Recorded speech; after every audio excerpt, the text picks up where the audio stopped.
রাত 3:17। আপনার জানালার কপাট নিজে নিজেই খুলে গেল। পুকুর পাড় থেকে এক নারী কণ্ঠ ডাকে, এসো, আমার কাছে এসো।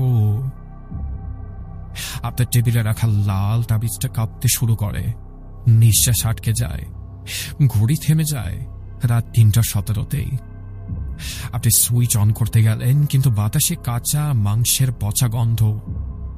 পাশের ঘরে আপনার মা বিছানায় উঠে বসল, চোখটা ফাঁকা, কণ্ঠ বদলে পুরুষ গর্জন, ওর খোদা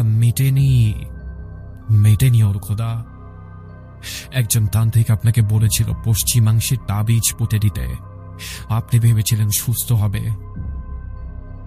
এসেছিল কি, নাকি খুলেছিল কোনো কালো জাদুর নিষিদ্ধ দরজা? জানালার ওপারে দুটি আগুন চোখ, পুকুরে পানি উথলে ওঠে। আপনার ছোট ভাই নিখোঁজ ফিরে আসে, ঠোঁট গুজে রাখা এক তাবিজ ফিস ফিস করে বলে, আমাকে ওর কাছে রেখে দাও। আপনি কোনো রুকিয়ার আয়াত চালু করেন, ছায়া দেয়াল বেয়ে সরে যায়, কিন্তু চুক্তি টিকে থাকে। পুরনে বাক্সে পাওয়া যায় রক্ত লিখন, 3 রক্ত, 3 জীবন। আলো নিভতেই ডাক, আমার কাছে এসো। জানালা কাঁপে, লাল তাবিজ ধরফর করে। আসছে বাইটু শয়তানের ভালো জাদু, আজ রাত 9:30 শুধুমাত্র ভয়.net ইউটিউব চ্যানেলে। সাবস্ক্রাইব করে বেল আইকন হিট করে রাখুন।